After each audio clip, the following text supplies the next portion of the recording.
अब 14वें सवाल में कह रहा है कि वैश्लेषिक विधि से सिद्ध करो कि किसी चतुर्भुज की आमने सामने की भुजाओं के मध्य बिंदुओं को मिलाने वाली सीधी रेखाएं एक दूसरे को समद्विभाजित करती हैं।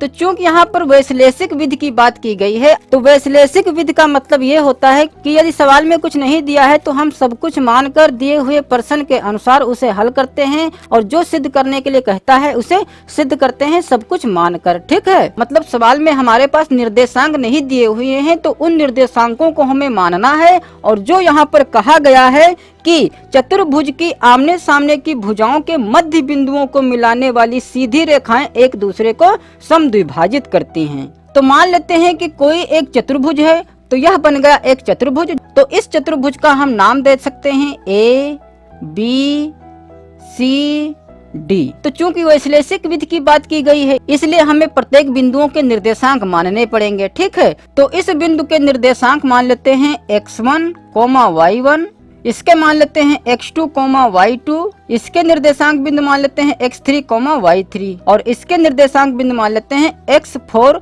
y4। तो जो यहाँ पर किया गया है चित्र में वही चीज पहले तो यहाँ पर भी लिख सकते हैं कि माना ABCD एक चतुर्भुज है जिसमें बिंदु ABCD के निर्देशांक भी लिख देंगे। ठीक है,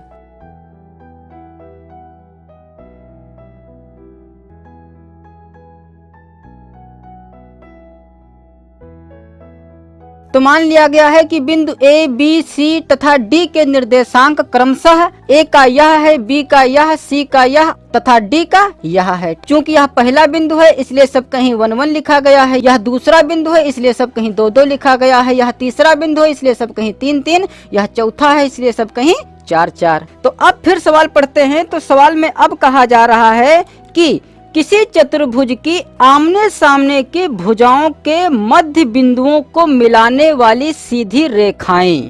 तो यह एक चतुर्भुज है, तो AB के सामने है CD और BC के सामने है AD। तो इस भुजा का जो मध्य बिंदु होगा वह मान लेते हैं यहाँ है, मतलब मध्य का मतलब बीचों बाच में, और इस भुजा का मध्य बिंदु यह है। ठीक है, तो कहा जा रहा है कि जो इन भुजाओं का मध्य बिंदु है इन दोनों मध्य बिंदुओं को मिला दिया जाए। ठीक है, तो इन दोनों बिंदुओं को मिला दिया गया है। तो जो ये नए 2 बिंदु प्राप्त हुए हैं तो इनका नाम कोई डाल दें। D तक हो चुका है, इसका नाम E डाल सकते हैं और इसका नाम F डाल सकते हैं, या इनका नाम कुछ अलग दे सकते हैं, इनसे थोड़ा आगे के अक्षरों को ले सकते हैं। जैसे ज्यादातर लिया जाता है P, Q। तो AB और CD के मध्य बिंदुओं से जो मिलाई गई रेखा है तो उस रेखा का नाम क्या है? PQ। तो यह तो AB और CD के मध्य बिंदुओं को मिलाकर यह रेखा प्राप्त की गई। ठीक है, अब BC के सामने है AD, तो इसका मध्य बिंदु मान लेते हैं यहाँ पर है और इसका मध्य बिंदु यहाँ पर है। ठीक है, तो इन दोनों बिंदुओं को भी मिला दें और इसका नाम दे दें PQ, इसका दे दें नाम R और इसका देते हैं S। तो चूंकि ये दोनों रेखाएं एक दूसरे को यहाँ पर काट रही हैं इसलिए इसका नाम हम O या यहाँ पर M भी लिख सकते हैं। तो हमें यहाँ पर यह सिद्ध करना है, तो यहाँ पर लिख दें सिद्ध करना है। तो अब सवाल कह रहा है कि मध्य बिंदुओं को मिलाने वाली सीधी रेखाएं, तो मध्य बिंदुओं को मिलाने वाली ये सीधी रेखाएं एक दूसरे को समद्विभाजित करती हैं। समद्विभाजित का मतलब यह हुआ कि जो RS का मध्य बिंदु है वह भी O है और PQ का जो मध्य बिंदु है वह भी O है। तो हमें यह सिद्ध करना है कि PQ का मध्य बिंदु बराबर होगा SR के मध्य बिंदु के। तो वही चीज यहाँ लिख दें कि सिद्ध करना है।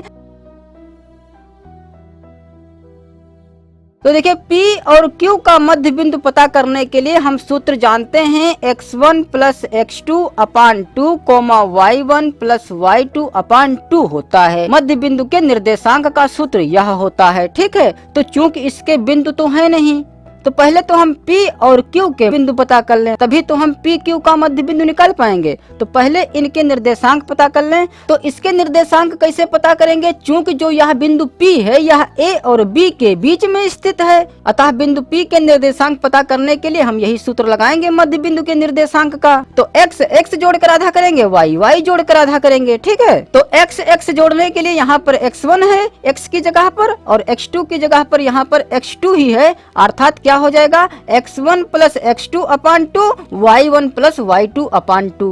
तो आप यहाँ पर लिख सकते हैं कि AB का मध्य बिंदु P के निर्देशांक, तो P के निर्देशांक हम इसी सूत्र से निकालेंगे, x1 प्लस x2 अपान 2 कोमा y1 प्लस y2 अपान 2। तो बिंदु P का निर्देशांक यह हो गया। तो हम यहाँ पर नहीं लिखेंगे, हम डायरेक्ट यहीं पर कर दे रहे हैं, क्योंकि यदि सभी बिंदुओं को हम यहाँ पर लिखेंगे तो आगे की प्रक्रिया करने के लिए यहाँ पर जगह नहीं रह जाएगी, इसलिए हम यहीं पर लिखे दे रहे हैं। ठीक है, आप लोग यहाँ पर लिख सकते हैं कि AB का मध्य बिंदु P के निर्देशांक ये आ जाएंगे। इसी प्रकार BC का मध्य बिंदु S है, DC का मध्य बिंदु Q है, AD का मध्य बिंदु R है। तो वही सब यहाँ पर हम निकाल सकते हैं या इसी चित्र में सब कुछ लिख सकते हैं। तो यदि हम BC का मध्य बिंदु S के निर्देशांक पता करें तो यही सूत्र लगाएंगे, अर्थात x2 प्लस x3 हो जाएगा और अपान में हो जाएगा 2, फिर y के लिए y2 प्लस y3 अपान 2। इसका भी मध्य बिंदु पता कर लें, x3 प्लस x4 अपान 2 कोमा y3 प्लस y4 अपान 2। अब r के क्या हो जाएंगे, x1 प्लस x4 अपान 2 कोमा y1 प्लस y4 अपान 2। तो जिसकी जरूरत थी वह तो हमें पता चल गया है। अब हम PQ का मध्य बिंदु भी पता कर सकते हैं और RS का भी मध्य बिंदु पता कर सकते हैं। ठीक है, तो इन दोनों का मध्य बिंदु बराबर होगा यदि इन दोनों बिंदुओं के मध्य बिंदु के निर्देशांक बराबर आ जाएं। तो पहले हम PQ के मध्य बिंदु का निर्देशांक पता कर लें, तो लिखेंगे PQ का मध्य बिंदु O के निर्देशांक। तो PQ का मध्य बिंदु के निर्देशांक का सूत्र क्या हो जाएगा, वही होगा जो कि हम इन चारों बिंदुओं को निकालने के लिए यूज किए हैं। ठीक है, तो सूत्र होता है x1 प्लस x2 अपान 2 y1 प्लस y2 अपान 2। तो बिंदु P में जो x1 है वह इतना है x1 और इतना है y1, इतना है x2 और इतना है y2। ठीक है, क्योंकि यहाँ पर कोमा लगा है इसलिए कोमा के इधर जितना भी होता है वह x1 होता है और जितना भी कोमा के उधर होता है वह y1 या y2 या y3 होता है। ठीक है, तो इस सूत्र की सहायता से क्या हो जाएगा, इसको और इसको जोड़कर इसका आधा करेंगे, फिर इसको और इसको जोड़कर इसका आधा करेंगे। तो जब x1 प्लस x2 अपान 2, तो यह तो हुआ x1। ठीक है, अब x2 भी हमें रखना है, तो x2 हमारे पास ये है जो कि है x3 प्लस x4 अपान 2। तो यहाँ पर प्लस लगा दें और इसके बटे होता है 2, तो इसके बटे में कर दें 2, फिर कोमा।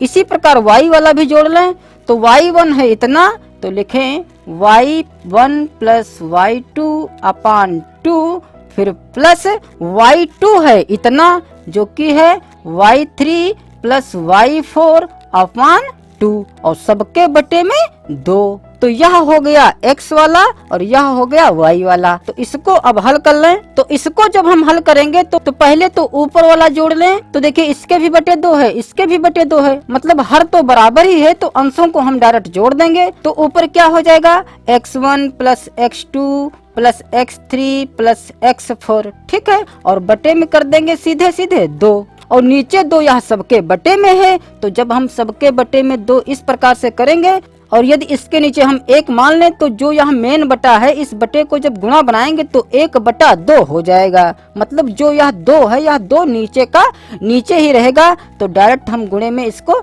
2 लिख सकते हैं। तो यह हो जाएगा 2 दूनी 4।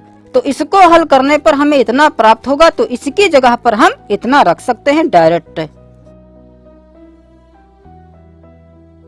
इसी प्रकार जब इसको हल करेंगे तो इसके बटे में भी 4 आ जाएगा और ऊपर जैसे यहाँ पर क्रम से x1 x2 x4 आया है, इसी प्रकार इसमें आ जाएगा y1 plus y2 plus y3 plus y4। तो जो बिंदु PQ का मध्य बिंदु O के निर्देशांक आए हैं वो तो ये आए हैं। अब यदि RS का मध्य बिंदु के निर्देशांक भी यही आया तो सिद्ध हो जाएगा कि PQ का मध्य बिंदु RS के मध्य बिंदु के बराबर है, अर्थात चतुर्भुज की आमने सामने की भुजाओं के मध्य बिंदुओं को मिलाने वाली सीधी रेखाएं एक दूसरे को समद्विभाजित करेंगी। ठीक है, तो अब हम RS का मध्य बिंदु पता कर लें, तो लिखेंगे तथा RS का मध्य बिंदु O के निर्देशांक,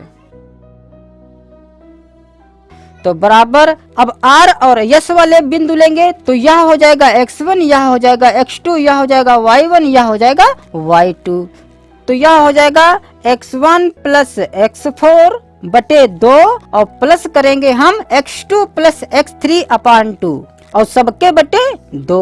फिर कोमा y वाला भी इसी प्रकार करेंगे। तो y वाले में क्या है, y1 प्लस y4 बटा 2 और प्लस y2 प्लस y3 अपान 2 और सबके बटे 2।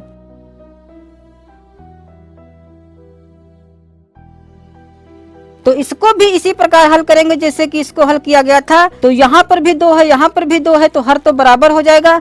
तो यह हो जाएगा x1 plus x4 plus x2 plus x3 और बटे में हो जाएगा 2 और यह 2 भी नीचे है, इसका मतलब इसकी गुणा हो जाएगी। तो 2 दूनी यह हो जाएगा 4। अतः इसे हल करने पर इतना प्राप्त होगा। फिर इसको भी इसी प्रकार हल करेंगे तब भी यह इतना ही प्राप्त होगा। ठीक है, यहाँ पर सिर्फ y सब कहीं हो जाएगा। तो चूंकि यहाँ पर क्रम से है 1 2 3 4, तो इसको भी क्रम से ही लिख लें। तो यह हो जाएगा x1 plus x2 plus x3 plus x4 अपान में 4 और इसमें भी यही हो जाएगा y1 plus y2 plus y3 plus y4 अपान में 4। तो अब देखिए जो PQ का मध्य बिंदु है वह RS के मध्य बिंदु के बराबर है। जितना यह है उतना यह है, मतलब यह कि जितनी दूरी यह है उतनी दूरी यह है, जितनी दूरी यह है उतनी दूरी यह है। तो हम कह सकते हैं कि किसी चतुर्भुज की आमने सामने की भुजाओं के मध्य बिंदुओं को मिलाने वाली सीधी रेखाएं एक दूसरे को समद्विभाजित करती हैं। मतलब मध्य बिंदुओं से जो ये रेखाएं खींची गई थी ये एक दूसरे को समद्विभाजित करती हैं। तो यहाँ पर लिख सकते हैं अतः PQ का मध्य बिंदु बराबर RS का मध्य बिंदु। तो यह हो गया प्रूव्ड। अब 15वें सवाल में